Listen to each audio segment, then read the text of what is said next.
how we tell stories and build products to support those stories. As part of the Facebook Journalism Project, I focus specifically on training and tools for journalists. So this workshop will focus on that pillar and relevant tips, products, and strategies for journalists who use Facebook in their daily work. So I not only take your product feedback to internal teams, but I help streamline the training materials. So today I'll walk through what some of that looks like and some of the strategies and best practices we've seen as we've built out our webinars and our e-learning courses. Now, newsfeed can be the most mysterious or mythologized part of Facebook for publishers. So I want to talk just a little bit about how newsfeed works before we get into the tips for journalists. To get a sense of the magnitude of content flowing through newsfeed, if you take a minute and think about just the links alone, there's about 473 million links shared weekly across the world. And in a world with all this information, we at Facebook have found some success in helping people find the gems, the few stories every day that they'll find most meaningful or interesting to them personally. But I also believe that you as journalists have found success in creating those gems, identifying what those few stories are every day that are going to be the most compelling and important to people on Facebook, and then telling those stories in a way that will resonate with your audience. But to help you do that, you do need to understand what people find interesting on Facebook. And to the degree that you want to leverage Facebook as a platform, it helps to understand a bit about how newsfeed and ranking works. So this is not a new problem for all of us. Content has become easier to create and more seamless to consume. But as the amount of content has increased, our time to consume it has not. So every time a person opens Facebook, there are about 1,500 stories that each of us could potentially see. This is made up of posts from friends and family, publishers you follow, brands that you have an affiliation for. There's no way a person could get through all 1,500 each time they open Facebook. So the goal of newsfeed is to show people the stories that are most relevant to them. By far, the most important input into what you see in your newsfeed is who you decide to friend and the pages you decide to follow. Those reflect the stories that are eligible to show up in the first place. So practically speaking, newsfeed takes the entire universe of potential stories for each person, and then based on a number of signals, predicts their relevancy for that person. So to distill that down for a minute, even if Danielle and I had the same 100 friends, followed the same 50 publishers, the order of the stories in our newsfeed would be unique and almost certainly different. When you first signed up for Facebook, you had an empty newsfeed. And then slowly over time, you built up the friends you connected with on Facebook, the pages you follow, and you started to really curate your own personal experience. Every time you look at newsfeed, we're evaluating all of the stories that you could see in your feed because you haven't seen them yet. And we'll make an educated guess in how meaningful you may find each and every one of the eligible stories. So let's zoom in on one. Let's say Jonathan is one of my friends and he just posted a photo of himself. We're going to look at a number of different signals, like who posted it, and is this a good friend of mine? Do I interact with Jonathan frequently? The story type, is it a photo? Is it a video? I come from print background, and I still tend to consume most of my news in that format, so my news feed is filled with links. We'll look at other engagement on the story. Is this one getting a lot of reactions or engagement within your network or across Facebook universally? Then we look at hundreds of thousands of other signals. We take all of that information, we make some predictions, and we calculate some probabilities. How likely am I to like this story? Comment on this story, share the story, read the story, find the story informative. We add these predictions up into a number, and that number is our best guess at how meaningful I'll find the story. Now, maybe you're friends with Jonathan too, but you have different interests than I do. So this story and newsfeed will have a very different score for you. We do that for every story, for all of your connections, every single time you open up newsfeed. And we go through that process over and over again to come up with our best guess for how interested you are in each one. And then we order these stories by the scores. That's fundamentally how newsfeed works today. Now, to help guide our work, we developed a set of core values years ago, and they really help us keep the central experience of newsfeed intact, even as it evolves. We detailed these last summer for the first time, but I thought it'd be worth quickly reiterating here.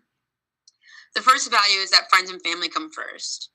People have told us that's what they want most out of Facebook, and it's core to what we're all about. But there are other key things that people have told us are important to them. They want their newsfeed to inform them, and they want their newsfeed to entertain them. And journalists can connect with their audience by keeping those values in mind and showing authentic communication in the way they interact with their audience on Facebook. So now that you know a bit about how newsfeed works, I want to jump into discovering content to kick things off. Facebook has become a really key platform for connecting people to the stories they care about. And that means that journalists have growing opportunities to use our tools and platforms to do their jobs end to end. So from sourcing story ideas to storytelling in innovative formats to engaging with your followers. And when I'm thinking about building out training programs that can help journalists on Facebook, I look at 3 broad phases as critical: discovery, storytelling, and engagement. And I want to walk through those today. But we'll start off by talking about discovering content and using Facebook and Instagram products as news gathering platforms. Worldwide, there are over 2 billion monthly active Facebook users, and they're obviously generating an immense amount of content on a daily basis. Every day, people are capturing newsworthy content on their phones. They're uploading those images and videos to Facebook and Instagram. And it's really a prime opportunity for journalists to mine that content and incorporate it into the ideas and stories you're already working on. Signal was one of the first tools we built to try to address this. We'd heard from journalists that they wanted an easier way to make Facebook a part of their news gathering. And so Signal is kind of a curation dashboard that's only available to journalists, not the general public. But journalists that are interested in seeing what conversations are resonating on Facebook can monitor which topics are trending or which topics are starting to trend. That's the emerging category you see on the right. You can also dig into these by category. So if you're only specifically interested in sports versus entertainment versus political trends, all of that content that's been shared publicly comes in completely unranked by newsfeed, and it comes in chronological order. That content comes from both people and pages and can really give you a deeper context on those trends. We also have a set here on the left where it says public figures. These are pre-made lists of public figures ranked by who's being mentioned the most on Facebook. It includes real-time conversations across cohorts such as politicians, actors, musicians. This is great for a beat reporter who has a set genre of people that they want to keep tabs on. One of my favorite features in Signal is the search engine for Instagram. It's got a really powerful search Instagram feature there. You can search by location, by multiple hashtags. You can even search inside a list of accounts and then filter them by media type. So you could, for example, see only Instagram videos, tag protest within 5 kilometers of a certain location in New York. And when that list comes back, you can filter it by accounts you trust. This can be a really helpful way to find eyewitness footage. And then everything here under where you can see the curate on the left side of the screen, all posts that are saved into these custom collections can be later used in your CMS or integrated with your broadcast graphics packages. Now, most of you are probably familiar with using CrowdTangle to learn more about the performance of your content across Facebook, Instagram, Twitter, and Reddit. I won't go too deep into it because Danielle has a great CrowdTangle webinar scheduled for you, but it is also a really great news gathering tool. It'll let you search by geography for posts that are going viral. You can follow pages like first responders and other local community orgs who are increasingly pushing out breaking news on the platform. And it can help surface other stories you might not otherwise have seen. Today, we also announced a host of new features specifically for local newsrooms using CrowdTangle. This launch incorporates some of the biggest product requests that the CrowdTangle team heard over the last year from local partners, including the ability to track Facebook groups, hundreds of new interest lists that are organized around first responders and local community orgs, lots more easy admin options that let you form teams in a way that makes sense for your newsroom, and a few more dedicated resources for local journalists. Now, groups are one of the products that I'm most excited about, both from the news gathering side and from the engagement side, which we'll get to in a few. But more than 1 billion people around the world use groups every month, and they really provide a space to communicate about shared interests with certain people. We recently found that more than 100 million people on Facebook are members of what we call very meaningful groups. So these are groups that, upon joining, kind of quickly become the most important part of that person's social network experience. and a really important part of the platform overall and its support structure. Groups can also be a great way to crowdsource content in a really targeted way, to find new sources, to gather ideas and opinions, and to kind of fact check your gut or information on a series. This is an example created by the New York Times. And what they wanted to do was to create an informal but informed discussion around healthcare and the price that people were paying for healthcare and how they were feeling about it and what they thought needed to be reported on. And the reporter for that, Elizabeth Rosenthal, said, "As a result of the Time series, my Facebook group, and my forthcoming book, I have many more tips for stories than I can do. There are so many things to investigate." And to be clear, this is a reporter who already had her story idea. She already had her series idea. And she really created the group, meaning to supplement, as a way to supplement and get feedback on the stories that she already had planned. But what she saw over time was that it really became a mechanism for new leads and new sources that she could use in future stories. That group currently has nearly 9,000 members, and Rosenthal has since left the Times, but is still active there to this day and interacting with that community that she built. We've also seen some local newsrooms that are using groups to actually build out their own online community and encourage civil discourse as a form of local storytelling. I love this example by AL.com.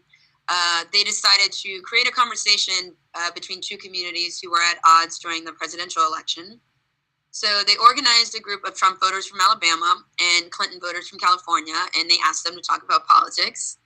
And this group's project actually resulted in several videos and digital pieces on AL.com.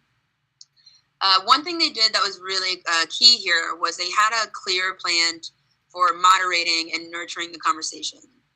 They enlisted the help of an outside agency called Spaceship Media, but you could also recruit trusted partners in your communities or rely on your social media managers. But you do want to plan ahead to make sure that the level of discourse stays somewhere that your organization is comfortable with. We also recently launched groups for pages and lots of new tools for group admins, including insights, so you can see your content is performing within the group. In a nutshell, organizations that have pages can now leverage groups and tie those two together, and they can create spaces for their audience to communicate with each other about their content and really build out a community that's powered by engagement and trust. Our hope is that by linking these Facebook products together, we can create a more cohesive experience for partners and really give you that power to build out communities on Facebook. In this example, the Boston Globe wanted to give their print subscribers a way to talk to each other. For them, they'd found that being a Boston Globe subscriber was like part of people's identity. And so their goals for the group were a safe space where people could ask questions of the journalists, and also they wanted to build in more value into the newspaper membership. That group reached about 2,500 members, and people are actively engaged in the group and responding to stories and questions from reporters. In fact, 75% of the time, the content is created by the group community, and only 25% of the time is it the Boston Globe or its staff sharing content. They've found that the discussions tend to be nicer than other social channels, and sometimes are of really high quality, driven by members who are journalism professors or journalists themselves. A few things to think about if you are wanting to build out a community group, particularly for news gathering or connecting an audience with a specific type of content. You should start by defining your audience and goals. So is it tapping a core audience to connect with your content? Are you trying to build communities of ambassadors who can help bring in new viewers or new readers? Are you looking to bring a community together to create and crowdsource content? From there, you should figure out the funnel and what does that overall process look like, that journey look like for your group members? How do you plan to attract and onboard new members? What type of members do you need to make your group successful, both conversation and content-wise?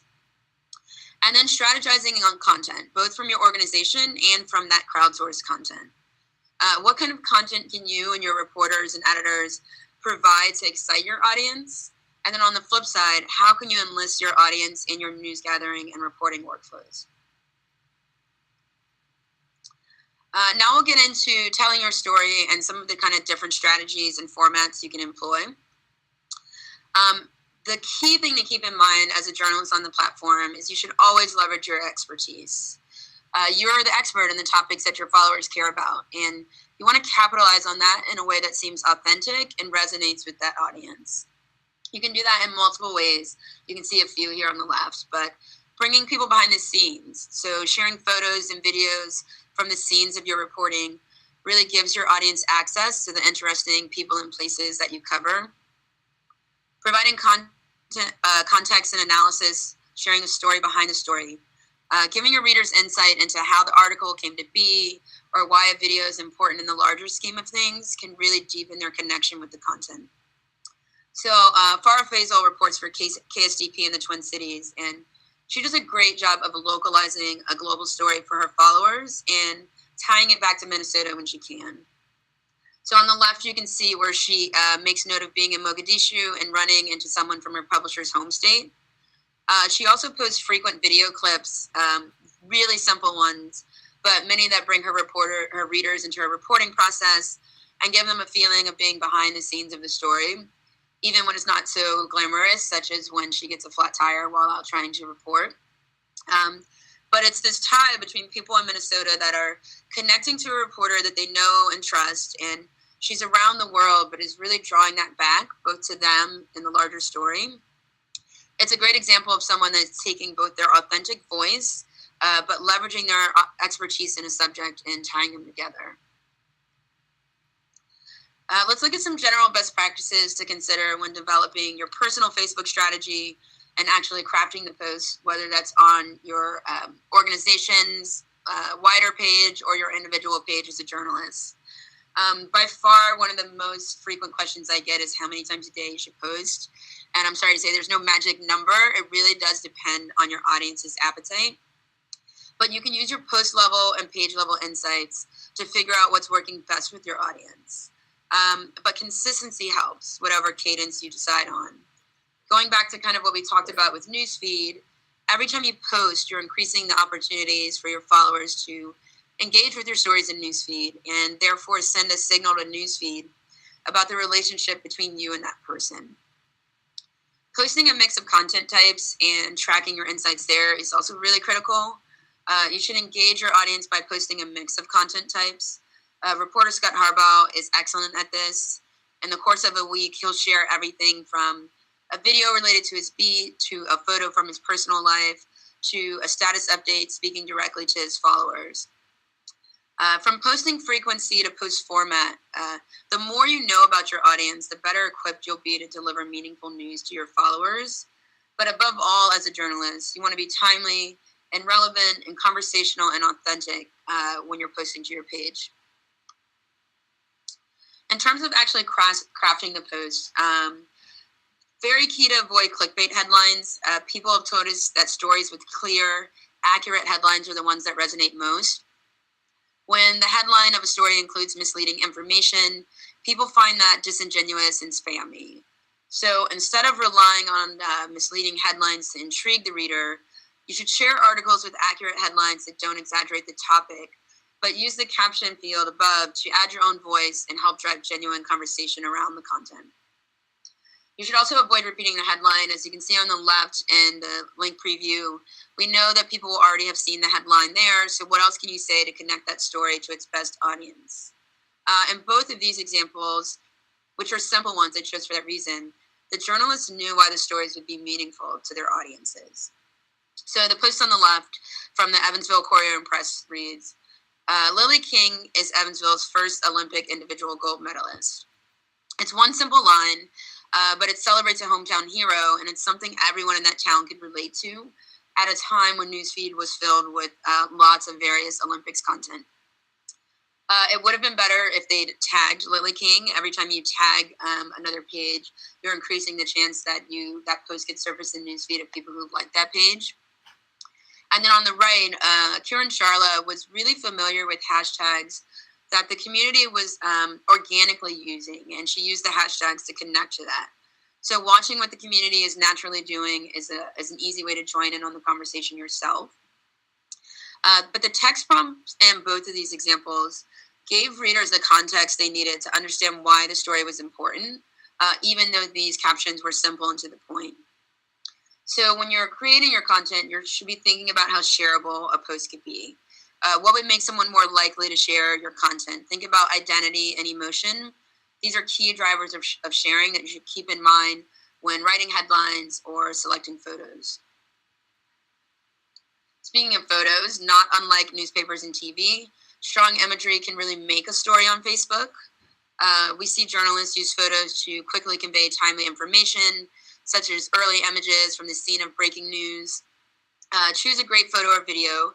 It's the first thing that most people will see, and the photo format is highly shareable. It gives your page audience a way to help spread important information to their friends on Facebook. So on the left, Fred Davenport has taken his viewers right to the scene of an unfolding investigation, and the video is just B-roll, but he posted it with context for followers, and then he continued to update it. It's a video that works well with autoplay and the sound off, and it quickly shows viewers who encounter it and feed what they can expect.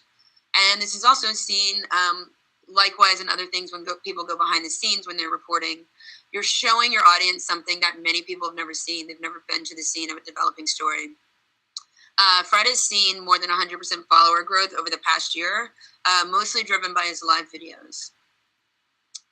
And then on the right, this photojournalist, David Guttenfelder, does a really great job using Instagram stories and a mix of photos and videos to convey the mood of Fidel Castro's funeral procession. Nat Geo has really excelled at kind of pacing and mixing up stills and videos. So finding a mix that works for your audience and a pacing that works is really important. Kind of overall, when you're thinking about the visuals that you're using in newsfeed, you should think about the 3-second audition. I sometimes call this the thumb stopper. What imagery can you use that will cause someone that's scrolling their newsfeed to stop and engage with your content?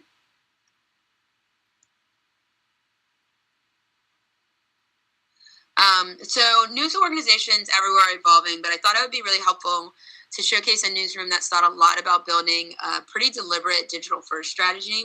That's the Times-Picayune. And they involved people from all corners and desks of their newsroom to execute on this. So they've spent years evolving their strategy and operations to become a truly multi-platform newsroom. And that work was put to the test in February when a tornado hit the New Orleans area. So moments after the storm swept through, NOLA.com was live on Facebook. They were bringing viewers footage of storm-damaged parts of various New Orleans neighborhoods. This was a moment that they'd spent years getting ready for, and it showed with how quickly they were able to jump into action. And on this video in particular, it's worth noting that viewers are a part of the story as well, right? They're leaving comments, they're reacting in real time, and it does change both the production and the viewing experience. Next, NOLA.com had drone video that took their audience up for a totally different perspective on the situation. This is an access that you have in your markets that regular people don't. And innovations in drone and video technology have made this kind of work doable for even the smallest of newsrooms. And it's the kind of content that performs really well on our platform. Of course, the team was writing and sharing articles to bring it all together. We know that links and referral traffic, whether to your website or instant articles, are really an important piece of your storytelling workflow and how you monetize and build out your business. They also had a pretty innovative Instagram strategy around their storm coverage. They had 3 different photographers logged into the same account, but posting from different areas. So one was in a plane with a bird's eye view. The others were on the ground in different neighborhoods. This approach was brought to that team by Carolyn Fox, who used to work for Nat Geo. And they were able to spread kind of really compelling coverage to their 60,000 Instagram followers. So I want to take a look at just their stats from just one day of coverage in February. They had more than 4 million page views, which was twice the norm for them. They had more than 3 million Facebook Live and video on demand views. And then they have more than 56,000 engagements, so likes, comments, and shares. But more than just the stats, you can see that the incredible way they are leveraging the tools of modern storytelling. They use kind of every tool in their toolkit to bring new information and unforgettable footage to an audience across their region and the world, really.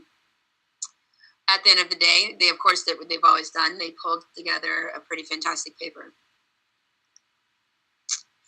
And in terms of engaging followers, as a journalist, you are helping people connect with the issues you're covering each day. And in turn, that audience wants to connect with you. They want to engage more deeply around a topic and hear your personal voice, particularly on your individual journalist pages. Dan Rather is a fantastic example here, and not just because he's such a renowned journalist, but he really embraced Facebook last year, more than a decade after leaving CBS Evening News. He posts a variety of content, from long status updates that go deep into his analysis or opinion of a news event, to link shares that provide his followers with context around a topic. Sometimes these are posts that are not his things that he's worked on, but he considers his page a virtual town hall. In the past year, he's seen his followers grow from 74,000 to more than 2 million. Some of his posts have received more than 20 million views, and most of those posts have a very active, robust comment section. And what Dan Rather said was, among the things we like about Facebook is that it's a conversation. People talk to you, and it's not always complimentary. What's been built here is a community of people who indicated that they have some trust that I will try to talk at least sanely about what's going on. He also has a second page now called News and Guts, and has been continuing to build on his presence there. But the key thread across both pages is that he has a style, he has a tone. He's obviously authoritative in this space, but he's speaking to people in a really personable way. Circling back to groups, we also saw Vox use this to really good effect in building out a community when they created a group for Obamacare enrollees to understand how people's lives could change if the ACA were to be repealed. More than 1,000 people originally joined the group as reporter Sarah Cliff sought feedback from readers about their health coverage and the topics they wanted to learn more about. Cliff said that we learned that a Facebook community can be an incredibly productive space for our readers to go through a shared experience together, and for us at Vox to interact with our audience in a completely new way. That private group has since grown to more than 2,800 members, and one really cool output of that was Sarah Cliff and Ezra Klein went on to interview President Obama in a live video, and they used an audience that was partly selected from the Facebook group. Even without a large project that's driven by groups, we also really encourage journalists to find topical groups and share your content there in an effort to seed it among the people that are most interested in it. So if you're covering a niche science beat or a sports team or a political topic, see if there's a group there. This gives you a chance to have that content organically amplified by a community that's already shown that they're interested in that topic specifically. In terms of connecting with your audience, it's really important that you avoid sharing a post and then walking away from it. Not at all suggesting that you become full-time comment responders, but we've seen a lot of journalists have success when they make themselves accessible by responding to comments, even just by occasionally liking comments or engaging with their audience in some form. It's really an opportunity to build trust and loyalty, and it could ultimately surface new leads for stories. But even when it doesn't, it becomes this two-way conversation and a feedback loop with your followers who know that you're right there, you're paying attention, and they should return to your page. Eric Hansen with KCCI does this on nearly all of his posts. He will jump in to clarify questions that his viewers have, or just to say hello and thank them for reading. He's got a really active comment section and has seen really strong growth. Another great example of connecting with your audience is this one by Deborah Acosta at the New York Times, where she actually involved viewers in her reporting process. We can follow up with a link to this video if you haven't seen it yet, but Deborah was walking down the street one day and found a series of photo slides and was intrigued, and she invited readers to help her figure it out through a Facebook Live series. Not only that, she also engaged in the comments and helped readers through her reporting and thought process. Last week, this video actually won ONA's award for excellence in innovation in visual digital storytelling. And what ONA said about it was, this piece is the first of its kind in its open nature and inclusion of the audience. Instead of using a reporter's notebook, Deborah Acosta used her cell phone and Facebook Live as the way to record information, providing unprecedented transparency into her reporting. This was a really impressive example of involving her followers in the reporting process, but even just replying personally to people who comment on your posts, as you can see she did on the right, It shows people that you're listening, and it further builds your personal voice on top of sharing great content. In terms of your presence, if you think about your Facebook page or your profile as your living room, it's the place you're inviting people in to get to know you. And we have a few tools that you can leverage here to make it easier to connect with those followers. Author tags are a really powerful tool that's probably a little underutilized, but very easy to implement. Author tags create a link between your site byline and your page or your profile. So when a reader clicks on your story and newsfeed, when she returns the newsfeed, she'll see a prompt to follow your profile or like your page. It's a pretty easy lift for news organizations. It takes one additional line of code and the header tag of the page, and then it's implemented site-wide. We can shoot you some documentation on how to do that. One of the questions that I get most often is page versus profile. I know our guidance over the years about whether individual journalists should be on a page or a profile has not always been clear. It's a question that comes up often in terms of what works best. It really does depend on how your newsroom journalists are using Facebook, but we tried to create this chart to give you a large overview of the pros and cons of each, and I'm happy to share this more widely. In a nutshell, if deep insights and metrics are important to you, pages are the better vehicle for that. You're going to have a lot more access to drill down and figure out who your audience is and when they're looking at your content. However, if you frequently use Facebook as a news gathering tool or to reach out to sources, then you want to be on a profile. Pages can respond to messages from their followers, but they can't initiate those conversations. So if user-generated content is a key part of your workflow, you should be on profile.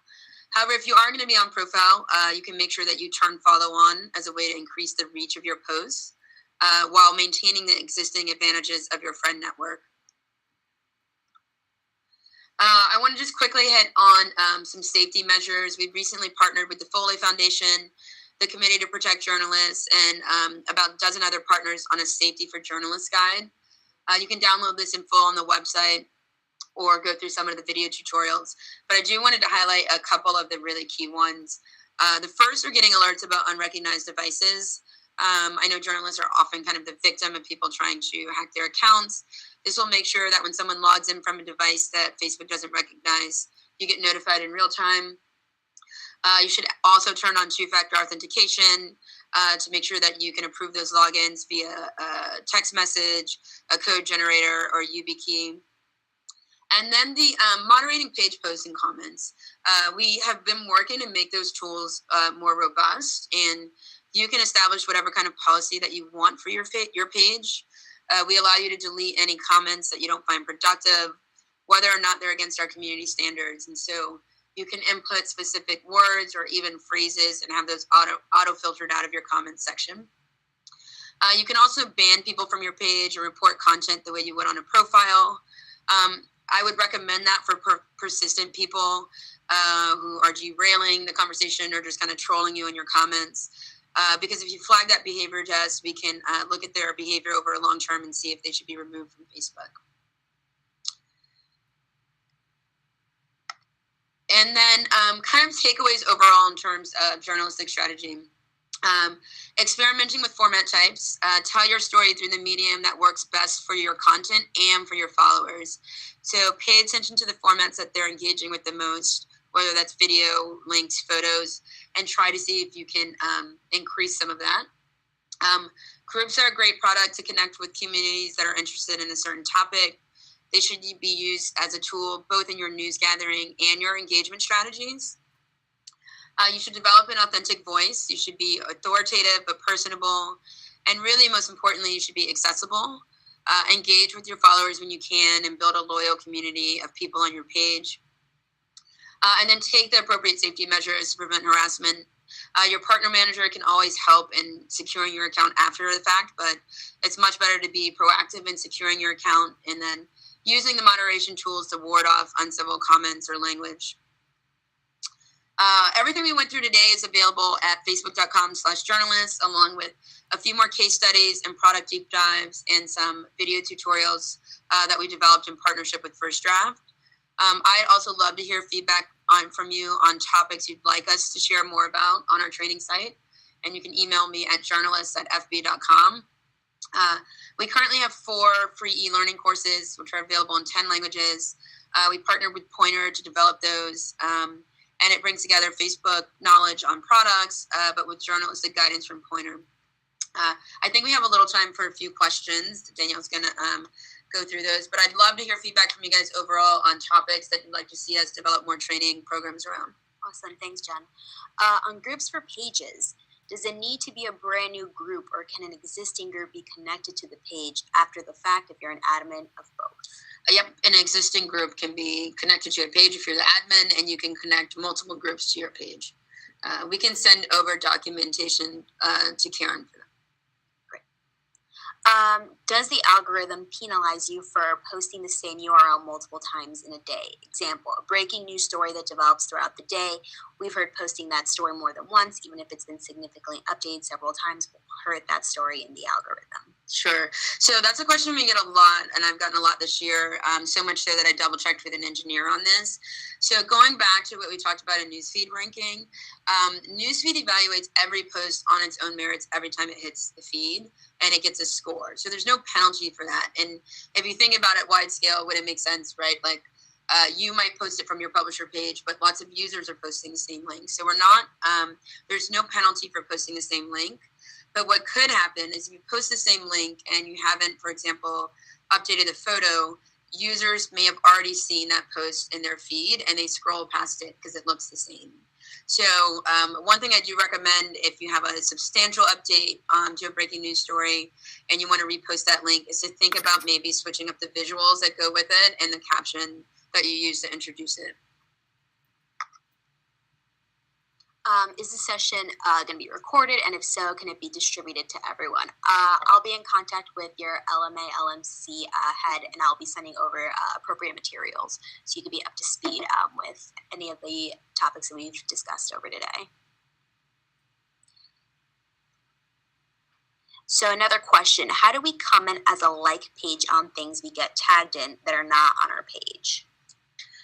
I think this may be one that we have to follow up with over email to get a little more context. I think you're asking if someone else tags you in a post, can you go to that and post in the comments? I think we need to dive in a little more there. If you email Danielle and I after, I'll get an answer for you. Sorry, I don't have one on hand. A challenge is writing something that will get people to click on the attached news link. How do you make it interesting without being too cute or wordy? Yeah, I mean, that's one where I defer to you as the experts, like you know your topics, but that's one where I think as much as you can understand in terms of learning about your insights and learning what your audience reacts to, what about a story, whether that's like, maybe it's a big national story that you can figure out a way to draw that back to your local audience or explain to them why it's important to them and how that could have repercussions. As a former journalist, a big crucial part of the news for people is understanding how it affects themselves in the world they live in the communities they live in. Another question, how do we get access to Facebook Signal? We just need a link to your Facebook page, or profile, your personal profile. If you guys can send those over to your LMA or LMC rep, we will get you set up for that really quickly. Does timing hurt the algorithm, like posting back to back? Nope. The algorithm likes content. Like you can post what we're saying there. We did a deep dive of about 200 local news orgs earlier this year, and we found that most of them were posting between 20 and 45 times per day. That said, we have seen publishers that post 80 times a day. It's really going to depend on what your audience's appetite for the content is. Any suggestions for helping in getting link ownership option for our publications? Some that are verified by Facebook and some that have been a newspaper for over 100 years. We've put in support tickets to try contacting Facebook by other means, but we don't have this option for any of our 15 newspaper pages. Sure. So if you send that over, we can try to escalate internally and get you set up there. I do want to note that link editing is completely separate from verification. You can get access to link editing because we know it's an important part of news organizations' workflows. So again, if you send those pages to Danielle and I, we can try to escalate internally for you.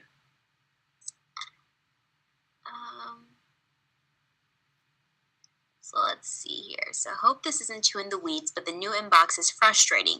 The message that go into our messenger inbox is easy to see, but the notifications for the Facebook icon to the right of the messenger icon is confusing and hard to wade through the comments or reactions to find visitor posts. Plus, the notifications number never goes away. Help. As an inbox zero person, I feel your pain. I will definitely send that directly to the messenger team, product team, and note that it's feedback from journalists. I think we're all set. I don't see any other questions roll through. If you have any last thoughts, please feel free to share. If not, we'll follow up with any necessary materials from today's chat, along with a post-webinar survey to kind of gauge product interest and knowledge as we go forward. And hopefully we'll continue to do more sessions like this and kind of do a deep dive and see how you've leveraged it going forward. And that's it from us. Cool. Thanks so much, guys. We'll see you at the next one for CrowdTangle.